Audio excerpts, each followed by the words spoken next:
morning to you all, and thank you so much, Sarah, for uh, the awesome conversation that's happening. And I thought to share from the genesis of it all, because when one thinks about this journey, they reflect on it as if it was a linear process, but it's not. And Genevieve, I realized I've got two noise canceling earphones in my so my excess accommodations, I was like, do we have a problem? No, we just I can't work without them. If you want to take away my superpower, run away somewhere with my noise canceling earphones. And most of the time I don't even have anything on.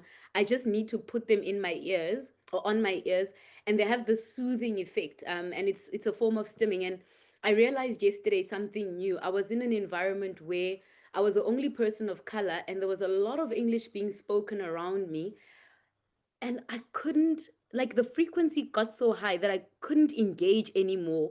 And I'd never experienced it, but I realized that there's certain spaces where, if for example I don't speak a certain language, and just code switch to hear my internal thoughts in my own language, there's almost like a button that just switches off, and then I go into a different world.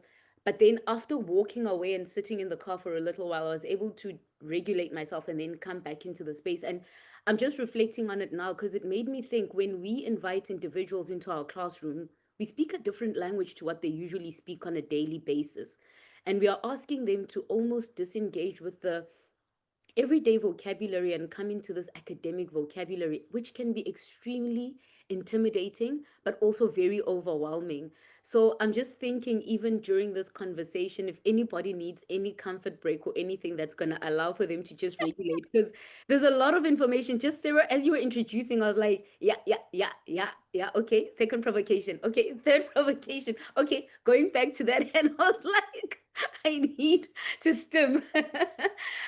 So please take whatever comfort you need to, but let me journey with you. Um, and I do that, even like I talk a little bit about something completely unrelated, just so that I can self-regulate and get into the mode.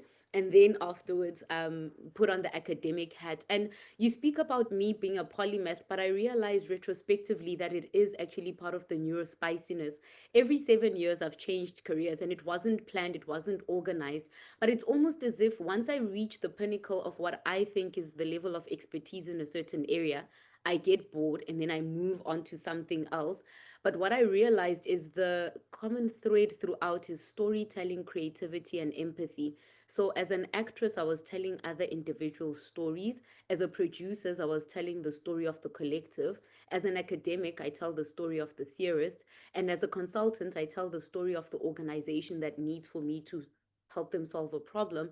And now I've actually gone back to to see how I can pull them all together, because it does get a little exhausting to find, like today. In the morning, I was talking about menopause because yesterday I was at a Mad Hatter menopause tea party that I co-organized with specialists in the menopause space. So I'm reflecting on menopause, then talking about neuroinclusion, and then later today I'll be talking about creative places and how to make them inclusive for individuals that are not exposed to the arts. Then later on, I'm writing a paper about an entrepreneur who uses her speaking as a way of engaging. And some people might be like, are you crazy? But it's like, for me, for a day to stay upbeat, I need these different stimuli. But then the shadow of that is what happens to the everyday work. There's still the emails and things like that that need to be done, which can make you feel disconnected because they are the boring part of the work that we do, but also the highly intimidating part of my everyday work.